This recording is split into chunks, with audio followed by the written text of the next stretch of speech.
Yes, Guyana to the world. Globespan is a Guyanese dialogue moving towards the realization of one nation in one Guyana. It's a platform that offers an all-inclusive discussion with the pros, the cons, the ones that is taken aside, and the ones that stand in the middle. Globespan believes agreeing and disagreeing are part of the nation's building. She is a beauty, beautiful Guyana, with wonderful people all over this country. Globespan believes every Guyanese voice is part of the nation's building. As we span the globe for voices from the diaspora and those living home, we stand on our commitment that we are all Guyanese working towards one nation in one Guyana.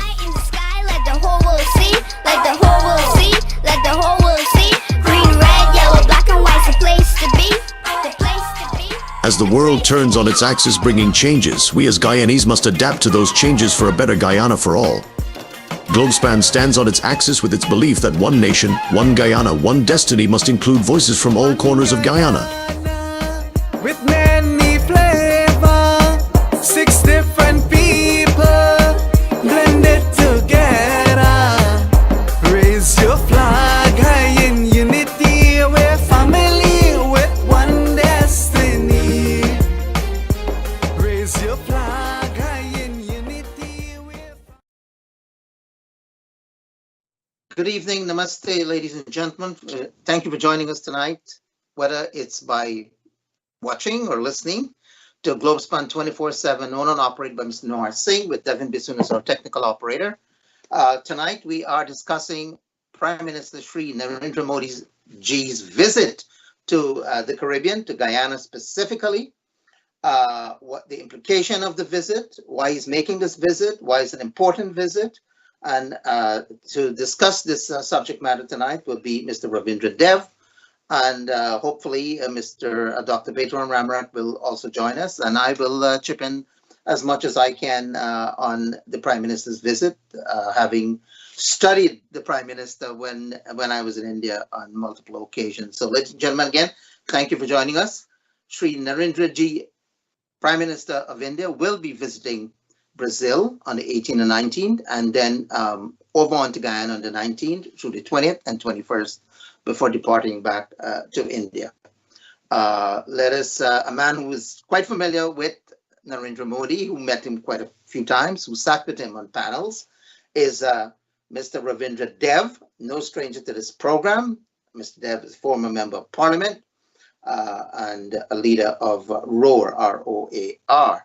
So, Mr. Ravindra Dev, thank you for joining us, sir. Could you give us a little background information on Sri Prime Minister Narendra Modi? Well, coming back to his trip to Guyana, actually, he'll be, it shows this individual's tremendous fortitude and endurance at his age. He will be first flying into Nigeria. He'll be spending a couple of days in Nigeria, making the rounds, as you know, because when India was chairman of G20, and the meeting in Delhi 2 years ago, Shri Narendra Modi led the nomination and acclamation of the African Union into G20. So I'm sure he has lots to speak about in Nigeria, the largest economy and country in Africa. And then he's coming to a G20 meeting in Brazil, where Brazil this year holds the chairmanship. And after that meeting on the 18th and 19th, he'll be coming over to Guyana to spend 2 days. So it should be a hectic series of meetings, but it gives us an indication of where India is in the world today. I think we need to place India in this evolving world before we can talk about Modi, because he's an integral part of positioning India in this new evolving world. And I think it has implications for us and also opportunities for us in Guyana. So starting from where he's starting, which is with G20, you have, 21 of the top economies in the world, plus the entire Africa and Europe, not to mention the US, as members of this bloc. So it's a very, very, very important bloc, and its decisions are very, very far-reaching. They have a very packed agenda, but as it relates to us, I think their position on global warming mitigation will be of interest to us. Their discussions on the energy transition will be of interest to us. Their discussions on food security will be of interest to us. Brazil has made its position known on what their 3 pillars are. And it'll be interesting to see as Africa, the African Union, assumes the chairmanship from next year. It'll be passed on at the same ceremony in Brazil to them, what their focus will be. But what this means, however, is that in G20, which has all of the industrialized countries as members, you see the developing countries led by Brazil and India, and now African Union, playing a greater and more pivotal role in the organization. And I think this is where Guyana can use this as an opportunity in the meetings that are coming up with Prime Minister Modi to make its case, because we are now a growing economy anchored for the time being on oil, but having interest in those other subjects we spoke about, which are of global interest. So I think that's where we need to be at. India, as we know, is also a founding member of BRIC, which when it was joined by South Africa, became BRICS, and now they have about 4 other members. It's called BRICS Plus, and now they've taken on about 12 other countries which are not full members, but associate members. So BRICS is another, to call it a regional grouping is to really be reaching, but it's a very, very important grouping, because with India and China, you're talking of almost half of the world's population right there. With those 2 economies, the number 2 and number 3 economy in the world, you're talking of a tremendous weight in world trade and other issues. And so here again, India is critically positioned to make decisions that will be of interest to us and that can add to our place in this evolving world. And I'll close on this topic, that there's a lot of talk of multipolarity, that the world is becoming a multipolar one, and G20 would be, I guess one can look at it as one kind of grouping that you have, even though it contains the US, which is considered one of the poles, the hegemonic pole after World War II, but also you have BRICS, which is seen as the flag bearer of this supposedly evolving multipolar world. And I think those are some of the overriding issues that we need to talk a bit about before we get to the specific of Mr. Modi. Yeah, I agreement. And just to add to it, as you rightly stated, India is the leader of the global south, of the non-aligned world, which doesn't really exist anymore. The global south looks forward to India's leadership at international forums, and India has pledged to be the spokesperson of the global south, the developing countries like Guyana, the CARICOM nations, and you mentioned Nigeria as well. Modi is heading for the G20 in Rio, and only last year, September, India hosted the G20 summit, at which it invited a number of countries, I believe several countries in Africa were invited, as well as countries in the Middle East to be part of as guests of the G20 summit. Now, as you stated, the G20 summit is a gathering of countries that are the 20 largest economies of the world, and it also involves some regional leaders as well, Europe and so forth. Having stated that, it puts into perspective the significance and importance of India's leadership for places like Africa, Asia, and the Caribbean and Latin America. So with this, we can now have a discussion of what Modi means for the Caribbean countries, because in Guyana, Mr. Modi will be addressing, as I understand, the Guyana Parliament, as well as have a India-CARICOM summit. You want to talk a little about that? India-CARICOM? Well, I think coming back to us, and then we can move on to CARICOM. Our interests, and we have to be very, very forceful in stating this, our interest in the international arena, unfortunately at this juncture, has to consider our neighbor to the west that enjoys rattling swords over our Essequibo border. So this is one of the areas that I believe we should be discussing with India, because India is a member of BRICS, as I mentioned, founding member of BRICS, and Venezuela, with Maduro as its head, has been knocking on BRICS' door, hoping for an entry there that will give it leverage in terms of what it can project on the world stage. Now, most of our efforts against Venezuela, annexing our Essequibo and bullying us, has to be diplomatic.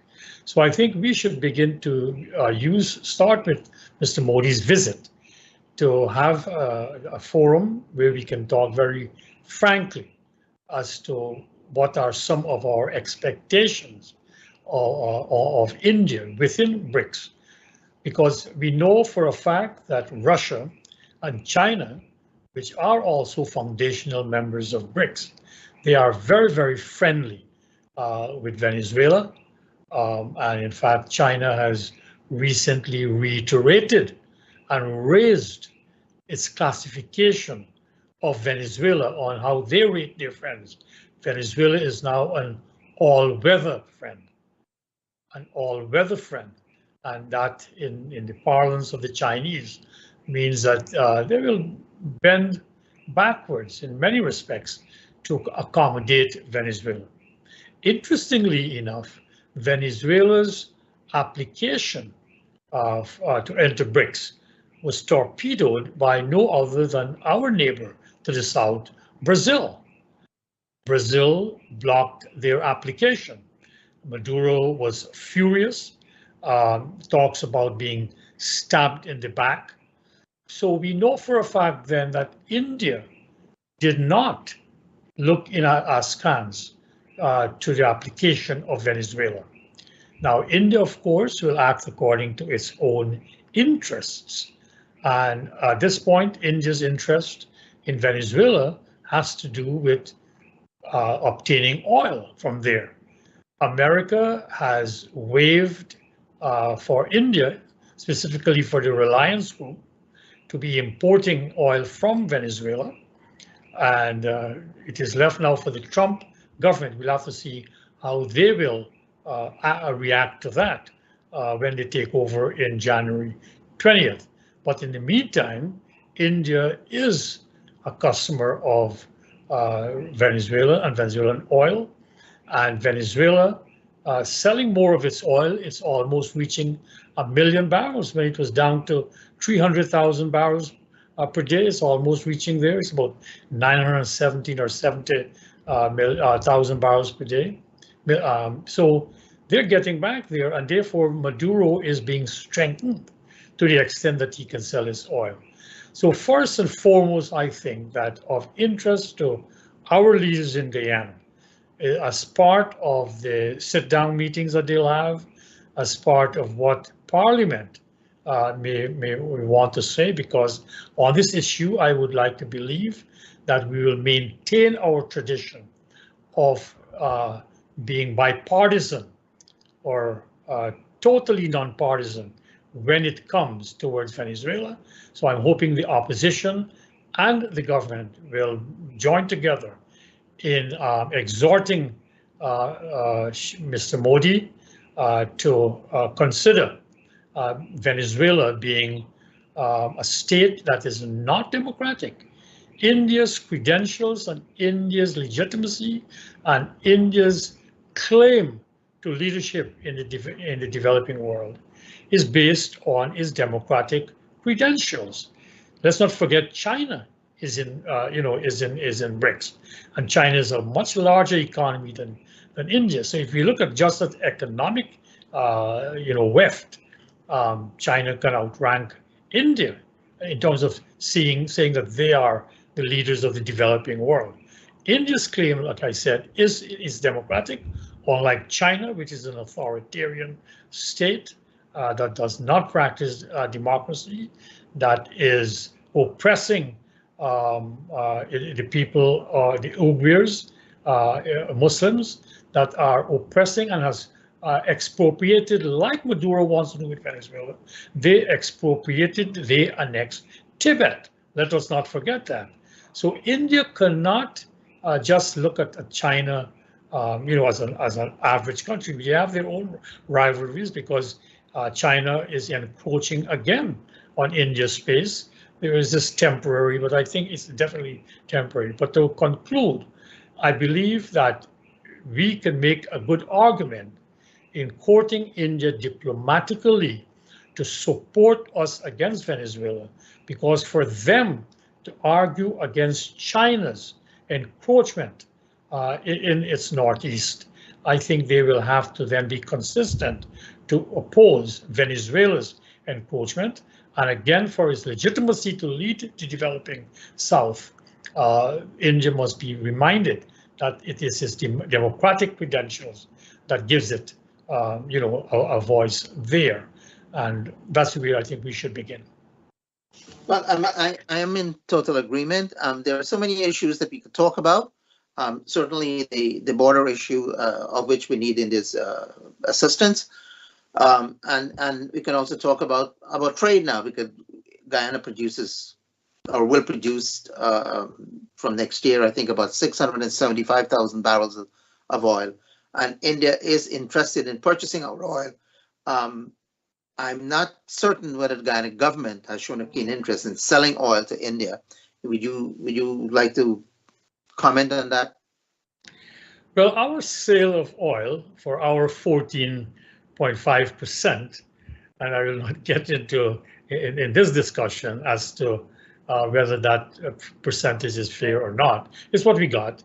So our 14.5% of our oil, the oil that comes up at this juncture, yeah, we have to market it, but we hire companies to do that marketing. In the beginning, some oil was shipped to India. In the first 2-3 years, some oil was shipped to India, I believe, to Reliance also, or maybe other private companies, because the Indian government per se does not import oil. It is their private company. But of course, it is of interest, is part of India's national interest to maintain a secure source of energy, to literally fuel their development, their aspirations, to pick up some of the slack where Western countries are leaving China because of America's stance towards it, and they will be looking for alternative sites, and India is one of those sites to locate some manufacturing facilities. So they will need their energy. And yes, we will be one of those sources. We can be one of those sources.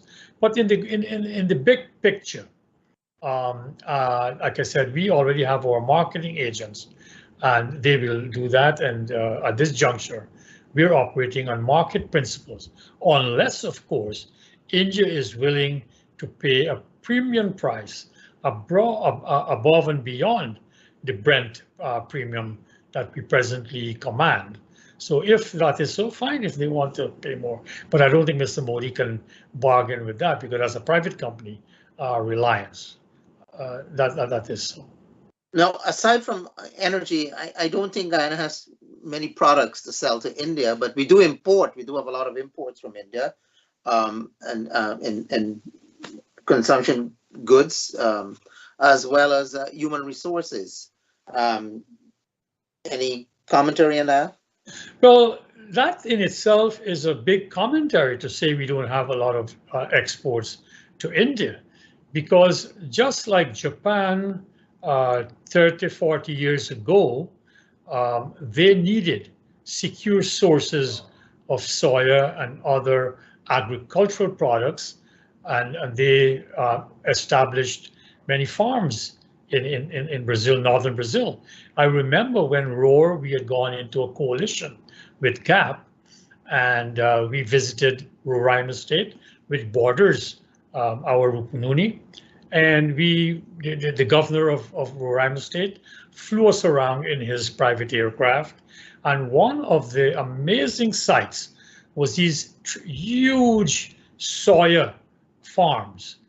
We are talking of mega farms. These were mega farms, and they were producing soya for Japan.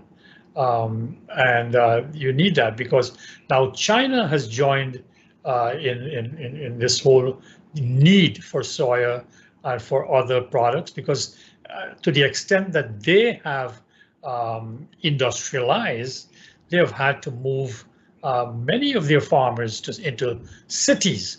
So their farming capacity is reduced, one.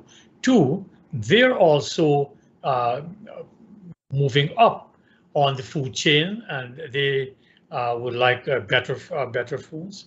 For Brazil, you're talking of cattle, you're talking of rice, you're talking of soya. But India now is on that curve. Let us not forget that India in itself is going to face a crisis in food production as its population rises, one. Two, the population becomes wealthier, so therefore agriculture to a certain extent will shrink. But of great importance to us is that the groundwater that gave them their green revolution up north in the Punjab and in Maharashtra, much of that groundwater is running out, as it is in California. And even in the south, in Tamil Nadu, you have areas where the groundwater is running out. So a confluence of these factors will make India need food. So I believe sooner rather than later, one of the topics that should be on President Irfan Ali's agenda in discussions with Mr. Modi is the strategic need for India to secure its food supplies. We fortunately, food like pulses, dal, chana, moong dal, all the others, urad dal and all of that, we can produce those in Guyana. Our intermediate and interior savannas are extremely adapted for those crops. So I think just like Japan secured its crops in northern Brazil, where the terrain and the type of soil is very similar to our savannas, I think that we should be working with India for its own food security, not just the Caribbean. The Caribbean is just what, 12 million people, 20 million people? It's insignificant. You have 1.5 billion people that will be hungry if their food run out, and you can't have that. So there again, I think is an important one, that to start from where you said we don't export a lot to India, we can export. And what is good about it is a fit here, Vishnu, that India already has expertise in these crops that it needs. For example, it tried some of these crops in Ethiopia. It tried some of these crops in Kenya. It's trying these crops in East Africa.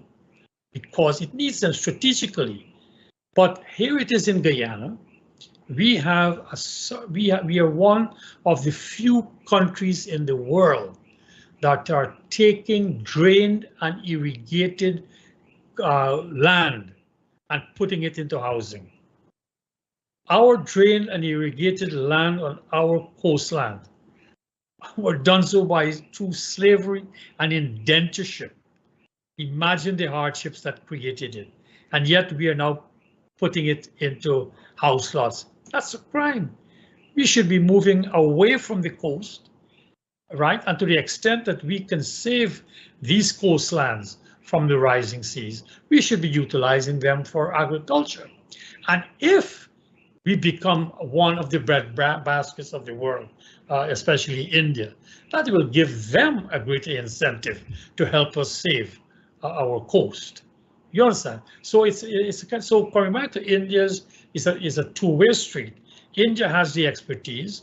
India can cultivate or tell us how to cultivate so many more crops because they have the people, they have the know-how, they have the market. So it's a one-stop, destination for us. As you pointed out, Guyana has a lot of land where we can grow a lot of food. Certainly, India can provide us with the expertise, technology, and even the human resources to grow these food. Precisely.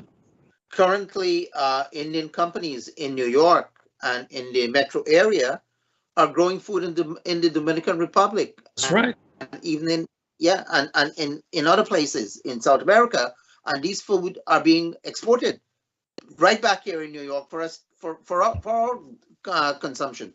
So there is no reason why Guyana cannot enter into discussion for Indian companies to grow food, as well as have agro industries, the processing and canning of food for long-term use. And as you also pointed out, there is no reason why we are converting arable land into housing when we have other land that cannot grow food where the houses should be built. And we have an incentive to get away from the coast. I am 200 yards away from a raging Atlantic. It's making noises behind me as we speak, just 200 yards away. And we know that the deluge is coming. You know how I don't have to be Jeremiah raising my hands to the skies and prophesize. I can just, we know that, the science is telling us that. But to be serious, I think these are some of the issues that can be raised, and we know they also, apart from the government, Mr. Modi has indicated he'll be meeting the local communities, part of the Indian diaspora, all of us, and we should also raise these topics at the meetings that we will be interacting with them and his team that is coming with him. If I can now talk about education. Historically, India has been very, very supportive of educating a lot of Guyanese. Many Guyanese went to India to study. Many of them now, by the thousands, are involved or engaged in online education and training. India has been very generous in scholarships to train our civil servants and bureaucrats, as well as even some of our politicians. Some of them studied in India.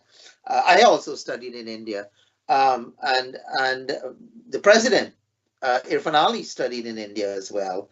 Can there be more cooperation in educational agreement? Well, definitely, and this is where, again, both India and us, we are members of the British Empire, and therefore we have a platform to build on. We all came out of the same belly of the beast. And so many of the challenges that we are facing right now, for example, in reorienting our curriculum, we were granted a curriculum from the British where they never taught us to become self-sufficient. We weren't doing technology. We were doing the classics. All that bishops and queens and Burmese I taught were the classics. So Mr. Burnham could declaim, in Latin and quote Virgil, and speak in French and drop phrases in French. But, in terms of the practical knowledge that was needed for us to develop this country, the British didn't do that. They wanted to send people out from England to do that and keep us where we are in that. India faced that much earlier than us. So when you come back to India being independent and demonstrated to all of us, they also demonstrated what independence meant. So I mentioned the Green Revolution. The Green Revolution, one of the pioneering locales was India and the Punjab. Dr. Burlog in looking at new kind of fertilizer, new kind of seeds, the International Rice Research Institute bringing out new varieties. All of those were tried out in India. So they have a head start in agriculture and in developing agriculture for local needs. We are only now starting out.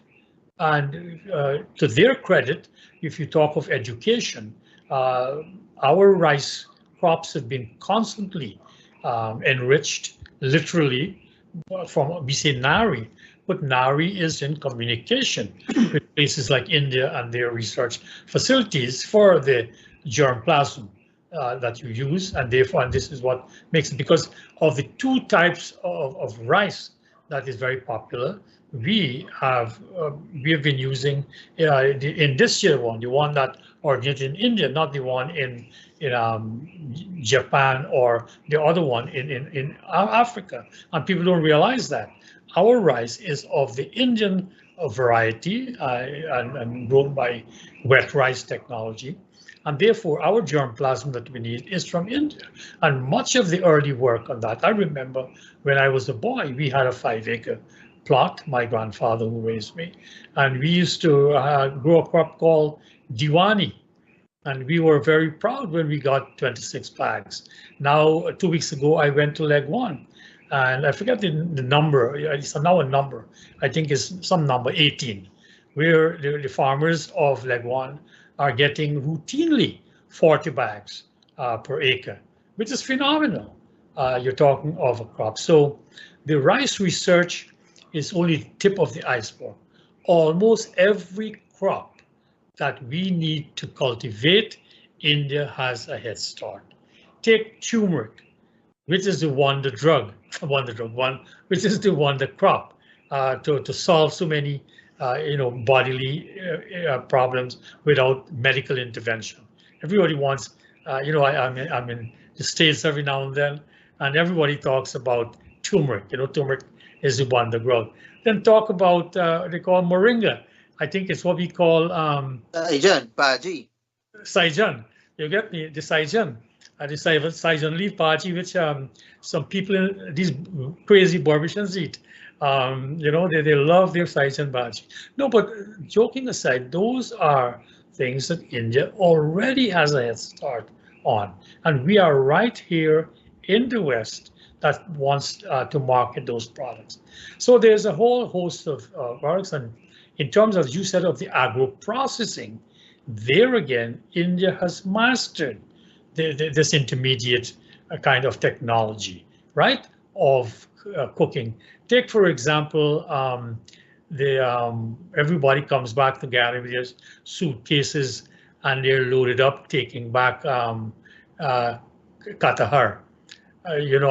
But katahar, katahar should be cooked and canned. There's no reason why you shouldn't open the can of katahar into your karahi over in New York, and just throw a little bit of oil and stir it up there. You can even have the shrimp in the katahar. So that kind of intermediate technology which we can absorb. Let's not get carried away to say India must teach us to create chips and coding and let us build a new Bangalore. That'll come. Right now, where we are at, Berbice especially, very seriously, Vishnu, you're from Berbice, you go at. Every trip you come, you go to Berbice, you give us all a kind of a report back on what's going on there. This crisis in Berbice is dire. With the closure of Skeldon, with Rose Hall having tremendous growing pains, and I'm being kind. And imagine Albion, historically in the last 50 years, our best producing estate. Albion, we now hear has some challenges there. So Berbice is in real trouble. So we need to diversify, and Berbice, Guyana should know, has the deepest coastland. Up in Iflat here, the whole west coast, where I am, the furthest you will go before you hit the reservoir is 7 miles, right? On an average, 7 miles is the most. As a boy, we used to go down all the way to Canal. From up here, you can go to Canal, taking one of these middle walks, like the Lenora middle walk we used to go with. But in Berbice, you go 60, 70 miles, and you're still having coastland. And all of that, now I see the government of Mr. Irfan Ali is talking of that. But what do you put in? India has the know-how, has the technology, has everything for us to open up those lands. You know, one of the things about agro-processing is the canning of juice. You know, in India, there is no fruit that is wasted. You travel around and you don't see any fruit that falls off a tree. In Guyana, there are more fruit that are wasted than are actually consumed. Mangoes can be processed, and even India itself will purchase the mangoes, the juice or the pulp. Same thing here in the United States. Tons of mango pulp is being imported from India, Africa, even from Haiti. So Guyana can produce all of these kinds of various juices, whether it's orange juice, mango juice, five-finger juice, and so on and so forth. And I believe the discussion should also focus on that, how India could assist us in setting up these kind of canning industries for juicing and so forth. Oh, definitely. And we got to get some discussions here. We got to get some commitments. And once the political will is there, and once we get going, I'm sure our President Ali will call some 5:30 meetings in the future and ensure it's done. You need more of those 5:30 meetings, you know, to get everybody on track. Yeah. On education, you know, there is a demand for medical personnel, whether they are doctors or physician assistants or nurses. In Guyana, there is demand for these kind of training and courses, and India can establish these kind of institutions and also bring faculty to train medical personnel to supply North America and the Caribbean region. As you know, most of our tertiary educated people migrate, and we are not really losers. We gain because they send a lot of remittances back home. So there is no reason why we should not encourage the establishment of these tertiary institutions in the STEM subjects that are in demand in North America and Europe. Well, India itself, the government of India itself, doesn't get involved in, training medical people. It's a private business, and in fact, as you know, it's very restricted. It's very tough in India itself to get into the MBBS program. Well, what we do know is that a lot of Indian private companies like the Tech City University, they're training doctors there. They're opening up a specialty hospital, and they have their plans. And we can encourage that. D.Y. Patel from Maharashtra, they have institutions across the world. They can be doing that. They have some top quality hospitals and institutions in Mumbai. We can work with them. But to come back to education in the stem cells and in the subjects, already you know that a great component of the gold scholarships are tendered at Indian universities, and there have been very good reports as to how customized they are, as to how applicable they are, because again, we come out of the same educational stream. When they call, we say grade 12, they will say what, class 12. or class 10, what we call A levels. So it's a common level of that. But the important thing is that they have modified their educational system to present the education that you need to develop your country. Not just right now. There's this whole argument about mathematics and our pass rate at the NGSA is only about 34%. And I think it dropped this year to 33%, which is abysmal. You're talking of more than 2/3 of your students failing basic mathematics. So the thing is that other countries such as India have recognized that a subject like mathematics has to be taught in a different way, in a more hands-on way, in terms of project-based. So you do math in terms of solving a problem, a project, where you bring not only mathematics, but mathematics that shows you why you need mathematics. I always complain that I have never ever used a quadratic equation in my life. Quite true. Yes. Never in my life. I'm an old man now, 1 foot in the grave, and I still haven't used a quadratic equation. Yet, they literally beat it into us back in the day. And gosh knows, kids may be terrorized right now talking about quadratic equations. So coming back to that, the whole point is that the subject now is a new way of teaching of what we call like project, based on projects.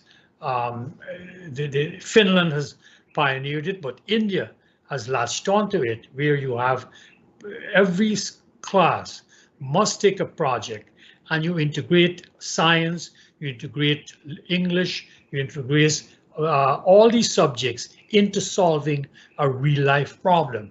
So the kid sees some relevance to these subjects. So here again, these are things that India can expose us to, and rather than us trying to reinvent the wheel, they have a lot of this already prepared. Let's talk about the man himself now. We haven't done that as yet. He came to Guyana in 2000, extending his trip from Trinidad, where he was at a Hindu conference. I believe that was his second trip to Trinidad. You were there in the Trinidad conference, and I believe you tendered an invitation, or he requested to come to Guyana, and you and a few others hosted him in Guyana. I don't remember if that was August or December of 2000, but shortly after he returned to India, he was appointed chief minister. So let's talk about the man. You met him in 1993 in Washington. You met him again in 2000, and in between you were in India as well for a period of time. I don't know if you had an opportunity to meet him when you were there for some training as well. Right.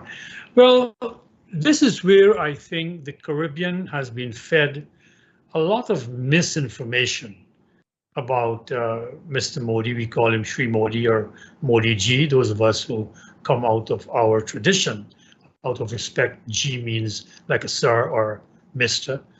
So we say Modi Ji, Narendra. So in fact, when I first met him, we would call him Narendra Bhai, brother Mahendra, and Narendra, and all that. Yeah, so I was at the Global 2000 event in Washington at the Sheraton Hotel, where we had a huge conference that commemorated Vivekananda's 100th arrival in America, where Swami Vivekananda gave a great speech to the conference on religions. But I was on a panel. Devin, you want to put up the picture with on the panel with myself, and yeah, here we are. I am on my left. That's me in a suit and tie. I was still a corporate wala in 1993 up in America. And Narendra Bhai is on my right. As you look at the screen. Extreme right. Extreme right. On the extreme right, that's him. And next to me is Rajmata Scindia, the last Maharaja of Guaylo. That's his wife, and she's called the Rajmata, the mother. She was a BJP politician and very, very great woman. But be as it may, Narendra ji and myself both spoke at that panel, and that is where my first exposure to him, because he had, this is a very interesting, people don't realize that, he had been invited by the American government and the State Department. They ran a program for young leaders across the world to be brought to America, to be exposed to the American way. So the month before, in July of 1993, Narendra Bhai had come to America and had traveled from Washington to Houston to the Indian reservations, had traveled very widely and met congressmen and met industrialists and was exposed to the American way. So when he showed up the next month in August of 1993, where we were on that panel discussing the role of the global Indian on the world stage, including those of us from the Caribbean, he already had an idea from his own experience firsthand at seeing how the West practiced politics, because he had been seconded to BJP by then, was a BJP official, not very high up. At that conference, there was Murli Manohar Joshi, who was chair of BJP at that time, I believe. So there were other bigger ones, but they were grooming him. They already had identified him as an upcoming leader. That is very important, as far back as 1993. And my own self, when we spoke afterwards, after his presentation in the panel, I have another picture where we are cheering him. He made some very good points. But what afterwards, I was very much interested in his curiosity about the Caribbean, about how we deal with the challenges of our plural society. And this goes back all the way to 1993, because I had told him, of course, that I had quit my job and returned to Guyana, and Dr. Jagan by then had been returned to office, and there were still challenges, and we spoke about those. So that was, I would like to think that was his first exposure to Guyana and some of the challenges of Guyana. So when he came to Trinidad, and to answer your question, that World Hindu Conference was August 17th to the 20th in Trinidad, 2000, but it was opened up on the 15th by Vasudeo Pandey, and Vasudeo gave a wonderful speech at a hotel, because the working sessions were all at UE, but I remember at the hotel, Vasudeo gave this wonderful speech. And he, Vasudeo being Vasudeo, could quote extemporaneously from Bhagavad Gita and other texts, and it was very good. But coming back to the conference itself, just to clear, you mean Vasudeo Pandey, because there were two Vasudeo Pandey. The prime minister, yes, Vasudeo Pandey, who's sadly departed. But to come back to the conference itself, here again, Modi ji was exposed to the situation in the Caribbean and in Korean politics. And he would be what we in the West would call a political animal, meaning he was very much interested in politics in all of its ramifications and looking to learn from very humble fellow. So at the conference, I have some pictures where he is in the front row, and behind him is Justice Nandram Kisoon. You have Pandit Ripudaman Prasad, and you have it was a big Guyana delegation. In fact, you had that girl Kalicharan, who perished in that fire, Lakshmi Kalicharan, the cultural activist. She was there right behind him. So Mr. Modi would have engaged other Guyanese and other Trinidadians, because they were also taken. They visited Raviji's house, they met Dr. Vijay Narayan Singh. So they were made very au fait with the situation in Trinidad in terms of the politics of plural societies. And that's when, I took the opportunity to invite him to Guyana, and he came very immediately after the conference. He came to Guyana that very same week. He stayed at the Tower Hotel, and he asked me if this is very interesting. It shows you the man. He asked me to take him to a place where Indians had sacrificed for this land called Guyana. And I took him to the Enmore Martyrs Monument because it wasn't far from Georgetown. David, you want to put up that picture on the screen? So here are we. There's Modi ji in the middle, myself on the right. The individual, I believe, had come from the Indian embassy and was going to take him there afterwards. I had brought him from the Tower Hotel and we had challenged him. So the point is that Modi ji wanted to see this sacrifice that Indians had made to this land. And when he arrived there, I was very touched that in a typical Hindu gesture, he circumambulated the monument. We call it a pradakshina. He made his pradakshina around, so one does a pradakshina around a sacred object. So he saw this monument as sacred and he paid obeisance and to it by doing his pradakshina and did his namaskaram by bowing to him in front and prostrating himself. So if you look at that monument, behind there, of course, is the cutlass behind our heads, which represents the cane cutters who had died, the 5 of them, who had been shot in cold blood at Enmore and killed. And we talked about that. And this is the point I want to make to many Guyanese, that Modi ji taught me something that we get a different impression from the Indians from India.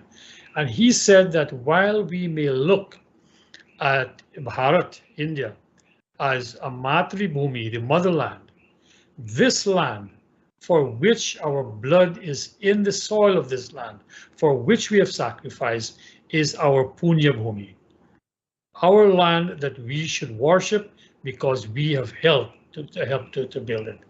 And I think that was a very profound statement he made, and I think it's as relevant now as it was then, or even more relevant as we now use the opportunities that oil presents us to make something of this land for which our ancestors fought and died for. So that was a measure of time. What kind of personality he has? How would you describe him? Charming, charismatic? Because my experience with him is that he's very affable, friendly. He laughs, in his own way. He makes little jokes. You laugh. He's quite engaging, articulate, bright, brilliant in those days, and he's even more so now. That is true. You see, people don't understand India. They talk about Narendra Modi having deserted his wife when he was after just a few weeks and when he was just about 17 or so. But in India, to serve the motherland for them is the supreme duty. And he, along with thousands, have dedicated their life. These are men who are very accomplished, and I've met them. Sri Ashok Singhji, who one of the greatest Hindu, was the head of the Vishwa Hindu Parishad, who came to Guyana, who stayed at my home many times and saw that. I couldn't believe he was so humble that when I went to India and he told me, come and stay at my home. His home is a literal palace next to the Nehru's home, which is also a palace, and yet this man here will be sleeping in bottom houses in Guyana, and you wouldn't think so. Modi ji is of the same caliber. Their cloth, which their duty is to serve mankind. So there's a tremendous amount of humility, and in mixing with people, he is very, very affable, and he has elephantine memory. He remembers you. He remembers you. So in fact, Donald Ramotar once came back from some meeting in Brazil, I think 2014 or somewhere around then, when Modi ji was some meeting, and he said he was so shocked that Modi ji asked for Ravi Dev. Now, I was never a person of any great prominence, but the fact is he would remember that kindness that you extend to him, that you then went to meet him, took your car, drove him to the monument, showed him around. The next day he came over to the West Coast to where SVN, Swami Aksharanandaji's school is located, and he spent some time there also. I was part of the grouping that was active at that location, and there we met him again, a bit more informally. So he's a very affable individual, very, very, very widely read and very knowledgeable, but he doesn't wear his knowledge on his sleeves. He has that habit of always seeking to learn. So sometimes he might know what the topic is, but he wants your perspective on it. So I think Guyanese should get used to that, to the kind of humility that he has. And that in India, they have a saying that the more mangoes the tree bears, the lower it bows, because That's it is right. laden with fruit. And that is really what Narendra Modi is all about. He's a tree, a very tall tree, but with all the fruits of which he is laden, he bows very low because of that and things like that. So I see Mr. Baldev is with us. So Vishnu, you want us to wrap up? And Yeah, please do. that is it. I think we have exhausted our subject, and I think Guyana should pull out all the stops in welcoming this great world leader. As you know, Mr. Trump has been elected in America. He's now going to be the 47th president of the United States. Mr. Modi and Mr. Trump get on famously, and here again it is very, very important that we align ourselves, because we can't pretend that we in Guyana, with the 11 billion barrels of oil that we have, can really take the world by its neck and shake it. We need friends, and that is where our history has shown that diplomacy is going to be our strength, and because our cause is just. And I think with Modi coming here, with Mr. Trump appointing Senator Rubio as his Secretary of State, I think we will have to now present our interests, especially as it has to do with Venezuela. As I said, I want to repeat that. That's critical for us in going forward. Thank you very much, Vishnu. Yeah, well, thank you. Thank you for taking your time out to join us, and hopefully I'll be seeing you soon in Guyana on Prime Minister Modi's visit. I believe you have an engagement with the Prime Minister sometime next week. I don't want to let go that secret, but it should be known that yes, the Prime Minister is asked to see you.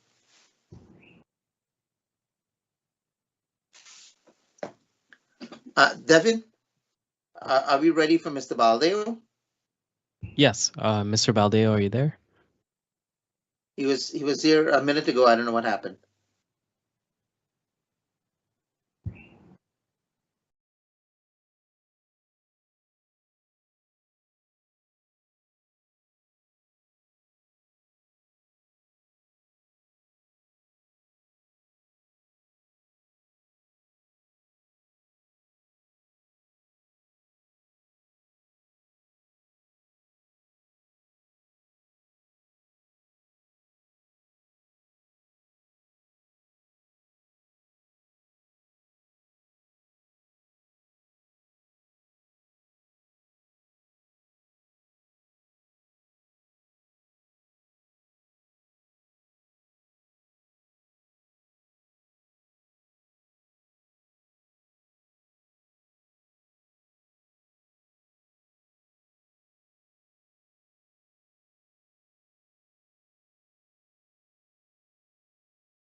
You're on now. Okay, good. All right, so Mr. Dev, thank you again very much. We'll join Albert Baldeo, counsel. So Hi, Albert, Mr. Dev. How are you, sir? Pleasure to see you again. Am I on? no, you're on, but apparently Okay. Ravi is not hearing you. Oh, okay. Anyway, Albert, yeah, thank you for joining us. I believe there's a number of issues you want to discuss with us, including President Trump's election, as well as I believe you also want to talk about the grants in Guyana and the case having to do with the elections trial. And before we begin those, do you have any comments to make about Prime Minister Narendra Modi's visit to Guyana? No, I think it's all good and well. As Ravi Dev, how are you, sir? Pleasure to see you again. I don't think Ravi is on. He's frozen, I think. Yeah. But in regards to yourself, Dr. Ravi Dev, and yourself, Vishnu Bisram, Dr. Bisram, I'm very happy for that, because here you're dealing with a superpower, so to speak, with India, and of course, it's very vital in our development and in our protection of our integrity and territorial sovereignty against Venezuela. So I'm very happy for that, about that development. And certainly, yes, it's a welcome sign that Guyana's motherland, so to speak, is getting closer to Guyana as we try to develop our country. Yeah, so Mr. Baldeo, you will have any comments to make about Donald Trump's election to the presidency of the United States of America? Well, listen, President Trump was elected unanimously. We have to respect that. He did win a very good election. He campaigned well. He won a supermajority. Our hats off to him. At the same time, we have to accept the will of the people. That's how democracy works. I hope Guyana takes a lesson from that in terms of following how to concede, not to invent spreadsheets and bed sheets to avoid the will of the people, and take that lesson. Because I don't think President Trump is going to play with Guyana and have those kinds of masquerades going wrong this time around.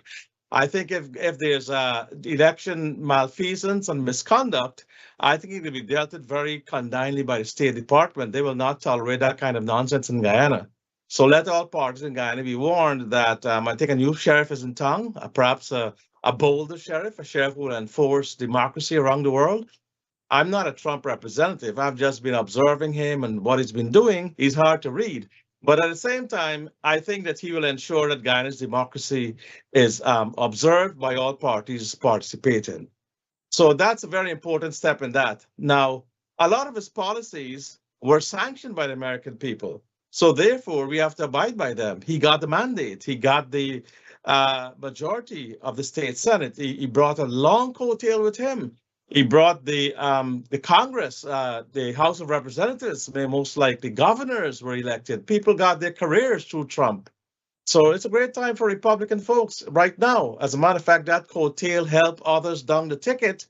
I'm sorry, I'm not a Republican at this point in time. I might have gotten office, might have been sort of like buoyed into office, but that is how politics is, and we have to respect that.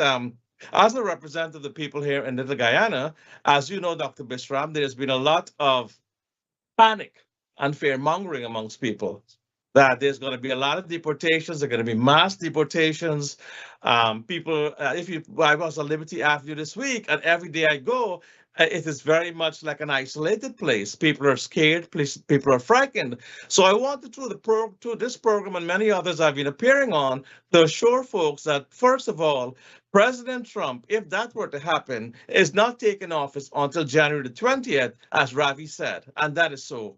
So you have 2 months in which to put your affairs in order. If, let's say, this immigration was to turn upside down, you have until January the 20th. Now, things don't just happen like that very quickly. Obama,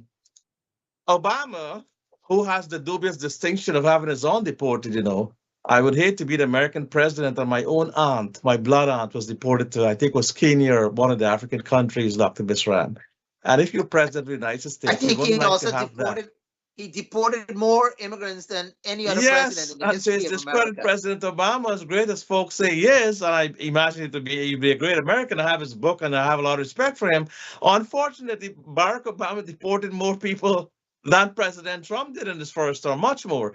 And then President Biden has deported more also, or just about the same way. So we got to look at the numbers. We just can't say, oh, President Trump is going to come in and start deportations. We shouldn't say that. President Trump, too, Richmond Hill, he was born, he went to Richmond High School, you know. His father went to Richmond High School, and he himself was born in Jamaica Estates, 2 houses from my brother's home. I have a brother, Baldeo, not Dr. Baldeo, another one was an engineer, and he bought a house 2 doors from Trump. So Frederick Trump, who's Donald's father, owned that house. That's where Donald grew up. So I don't see Donald having that harshness in his heart to say, well, you know what? Where I was born, that community called Little Guyana, which we are part and parcel of, Little Bangladesh, Little South Asia, that we're going to start deporting people. I don't think that he will do that. Moreover, he knows that there's 11.7 million undocumented immigrants in America. So how would you deport 11.7 undocumented immigrants when 7 million are working? And he knows the economy. He's had people working construction, janitors, security guards, restaurant folks. People who do the menial tasks. That is what we do in Richmond Hill by a large majority. We are the folks who drive the economy. I don't think, being that he's a businessman, he's going to just rip out the foundations that has made America and New York great. And don't forget another thing, Dr. Bishram, and our folks listening. New York is a sanctuary city. New York State was also made a sanctuary state by Governor Cuomo, to his credit. Although people say bad things about Cuomo or whatever, he did make New York State, the whole of New York State, a sanctuary city, meaning that they will protect immigrants from the federal government. The federal government just cannot walk in here and deport people. Now, how do we protect ourselves? And you have many listeners here who look at this program. First and foremost, you do not open your doors to ICE or anyone. Just like building inspectors, your home is your castle. Somebody come to your dome knocking, they just can't come in there, break open. You don't come in and say, oh, I'm going to deport you, I'm going to arrest you, or I want to see your illegal basement, or I want to see your illegal attic. It doesn't work like that. You can refuse entry to a building inspector, to an immigration officer, to ICE official coming to deport you, or to a policeman trying to enter your home. Your home is your castle. That's the law. That's one of the great things of America, the greatness of the Constitution. So that, number one, protection, don't open your door. Protection number 2, always walk with your ID. Do not just walk around the place and go into bars, drinking, and those days are long over. Because if you get into trouble with police, you could very well end up being turned over to ICE, or you may end up losing certain fundamental rights or waiving them if you just go about your business like that. So you have to protect yourself. You have to walk with your ID and probably a photocopy of your citizenship or your US passport, just in the event you needed to say, hey, hold on, I'm an American citizen or a permanent resident. Now let's get back to the focus, Dr. Bishram. I don't believe that President Trump will start deporting undocumented folks who've overstayed time and are working and have not created a crime. I believe that his first mission, and the folks he's appointed, who are no-nonsense guys, Tom Honan and also Stephen Miller, these are very experienced guys, and they really want to clean up America. He was elected to do so. So that's his mandate. You can't, if President Trump is carrying out the mandate on which he was elected, we have to respect that, because Democrats haven't been any better in how they have treated immigrants. So they're the last person should be talking. But coming back to this point now, where immigrants and undocumented are protected. I think he's going to start at the border. I think it'll start with the gangs, or he should at least. And, we have to make a lot of noise to know that your priority, Mr. President, must go to the border, to the gangbangers, the drug dealers, the terrorists, the murderers, the rapists, the criminals. I sound like him because, he come out and made that statement that he has to get and stop those folks from coming in. Then take a second look after that is done. America may be a very peaceful country. America may be a very progressive country. And that is the kind of America I believe that any ruler will want. Because after set the tone there, he can now say, well, you know, I have a peaceful country, I've achieved it, and we've closed the borders to people just coming in and so forth. So that initiative must start at the border, not in Richmond Hill, not in Schenectady, not in New Jersey, not in Little Guyana. We should be the last because we are the folks here who drive the economy and make things work. We're the essential workers who died for COVID. We are the people who pay our taxes. We are very good people. And we have to make representation to the highest levels of government that we should not be prioritized for deportation purposes. We should be respected. We should be given the courtesies and the respect that is our due.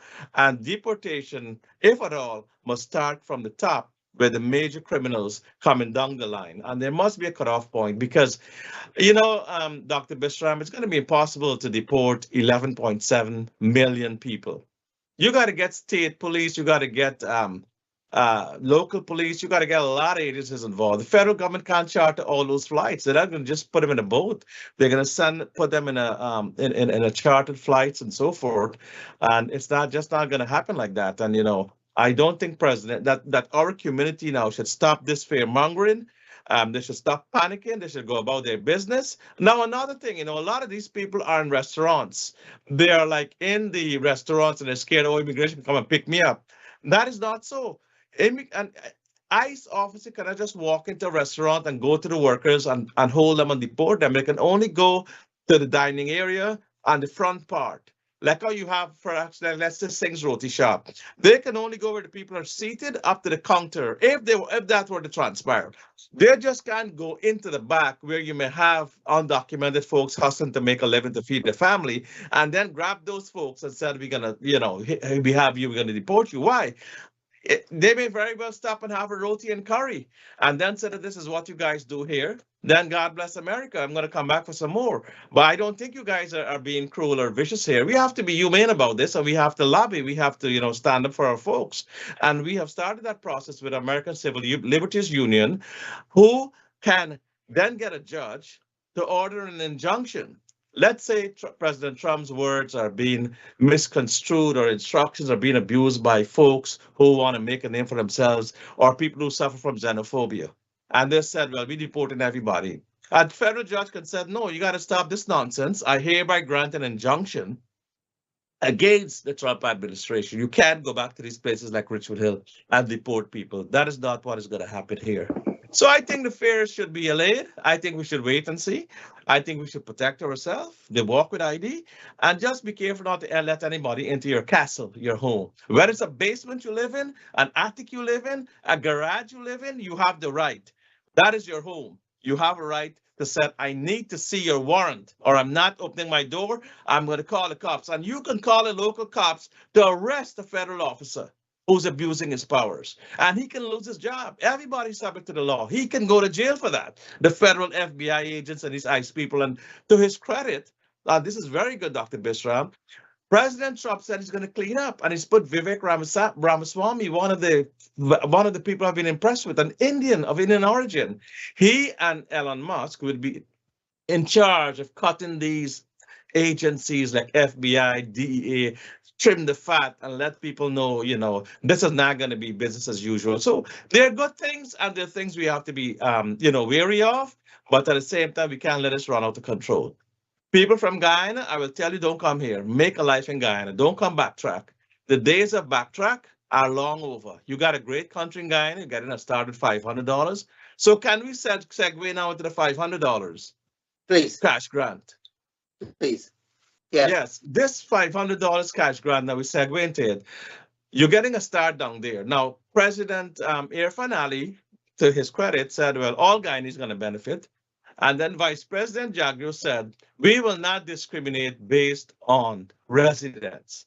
And I respect both gentlemen. And what I like about that, it therefore means that Guyanese living in the diaspora, Canada, United Kingdom, United States, you know, Richmond Hill, we are entitled Not all of us would take the money. For me, I, for one, God has blessed me in many ways. I will give it to the mandates or the charity. And I guess a lot of people do that too. But they're pregnant mothers, they are sick people, there are folks who lost their savings from COVID and lost their things, people who had their homes foreclosed, people who have suffered medically, people who have had people who are disabled, and many others who cannot travel to Guyana. And remember, therefore, that the government has the apparatus. We had NIS meetings here, forums here. I know you were there. There was also the Guyana Consulate had an outreach, to its credit, where a lot of birth certificates and passports. I know you were there, the man there also. 3 lakhs. We have place to accommodate them in Richmond Hill. And there was another thing with the Invest Guyana that was held somewhere out in, I don't know why they held it so far.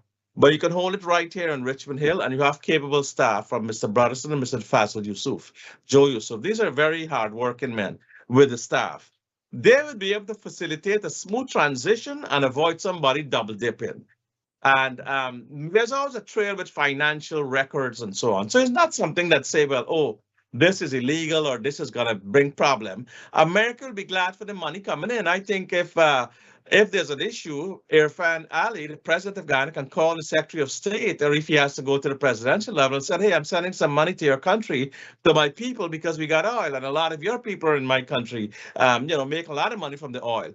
Do you have any objections to me sending them $500, which is a pittance compared to the kind of money they're milking out of Guyana? I don't expect that President Trump is going to say, oh, I don't think you should send it's money coming in. Mayor Adams would be glad for that money. Hochul, the New York State governor, should be glad for that influx. This is money coming in to circulate. This is not a big macroeconomic theory or breach that is going to engage the minds of money laundering or this fiscal tax fraud. All that is not applicable to a small grant from a motherland. It's from like a mother to a child. And do we deserve that, Dr. Bisram? Certainly. You, for one, deserve it. You know why? Because you fought for Guyana's independence. You were there in the trenches. I have been in the trenches also, but you had a lot of folks over with you, Chuck Mohan and Kanhai, and the folks, Melka, all those great guys, and Ganpat and so on, who fought for the independence of Guyana. Now, I know that you don't want it, but this is a heritage and appreciation. Everybody, like your mother giving you a gold chain, you would appreciate it because it's coming from my mother. It's a fact of where it's coming from. And it's probably a pittance true, but you appreciate it because it's coming from your motherland, where your neighbor's string is buried. So that $500 will be treasured. It will be well regarded, and it may not even be spent. Some people will put it up on the wall and frame it. This is what my country gave me, $500 US. You know how proud I am? That's the greatest $500 I ever worked for because it came from my heart. And I went to Washington, I picketed, I fought. And we also fought when Venezuela was being attacked by this madman, Nicolas Maduro. We also stood up there and continued to fight. So to really say, well, Guyanese are not entitled to this $500 in the diaspora, I think would send a very, very wrong message, Dr. Bisram. I think it is with all good intent, and the vice president himself said we're not going to discriminate. So by his very own argument, he's saying we're not going to discriminate based on residence. Hence, you can discriminate for Guyana and those living in a diaspora in New York or Schenectady or Brooklyn. Our brothers and sisters in Brooklyn, as a matter of fact. But out of the system, I believe that only about 25% of the people, if so much, will come forward and get hold of that money. But I think it is also good to show that our motherland cares and that we have a heritage there. But I think it's a good thing, but it's also maybe extended. And legally, it is possible that someone can bring a lawsuit and said, what is a Guyanese? I'm a Guyanese too. My neighbor string is there. So how are you going to give a Guyanese who live in Guyana, but you omit me living in New York when we're of the same? That does never change. The word Guyanese does not change because you take American citizenship, because of the concept and reality of dual citizenship. So who knows? It's a legal issue anyway. So instead of making all this problem, give the people the money and let them feel good and be happy about that. That is my take on that. Well, thank you very much. I think we're going to close now with that. I think it's a great presentation. You had a third issue that you mentioned, though. The election trial. The election trial, yes, I think we should round off on that. The election trial please. has gone a long time, as you know. It has come now where they're starting back. It's a shame that our democracy has been so, and folks have written that this is an attempt to just destroy this trial, so it becomes a moot issue. Drag it on as long as possible, so these fraudsters can get it. And Guyana has got to be careful that they make sure that these people are brought to justice. This is a crime tantamount to treason. This is not an easy thing they did with those bed sheets. People laugh about it on the spreadsheets, but that is a crime that went to the fundamental heart and root of democracy. And if that continues, that should never be allowed. That is treason, and those people got some very small charges. Now they're pushing it as much as they can. I call upon the Chief Justice and Chancellor to make sure this Chief Magistrate, she has to conclude the case. You know, that magistrate, I was looking out for some kind of death news that she had died, unfortunately. But so far, she still survived. So you find a lot of people passing the buck. They don't want to touch a case because of some kind of devious action. It can never be anything else. But they should be ashamed of themselves. They're taking taxpayers' money and they're allowing these trials to go on and then redo the whole trial again. That is not right. Like what President Ali dressed them down today, 9:30. I think 5:30 this afternoon. 5:30. The Chancellor must follow that lead. Call all the judges, call all the magistrates, call all of them and put them to sit down and put it on the air. You had this case, Guyana fraud trial. What happened to that case? And air it. This is public record. This is public knowledge. The public has a right to know. Let the magistrate defend herself. Let the chief magistrate say what's holding back the case. Let this other one say why we are still stuck in this. Am I right, Dr. Bisram? This is the way to get things to move. I agree with you, and I think as usual, you're very articulate with great oratory as well. So yeah, I appreciate that. Let me thank you for your contribution tonight, and we'll end rather early. And we should have another program too. You know why? There's some numbers I want to give them with the ACLU, the NAACP, different places, but I'm sure Noir will give us another day. We certainly will follow for to educate the people how they can protect their rights. But let us tell Guyanese now, do not come here backtrack. Do not come at this point in time. Stay in Guyana, build Guyana, make your money there. Let's wait and see what happens in America. And America's never been a bed of roses. So believe in your own country, it's not like before. With that advice, let's close off. Thank you very much. Thank you very much, sir. For your great presentation tonight. Very articulate and passionate about your views. Good night, all.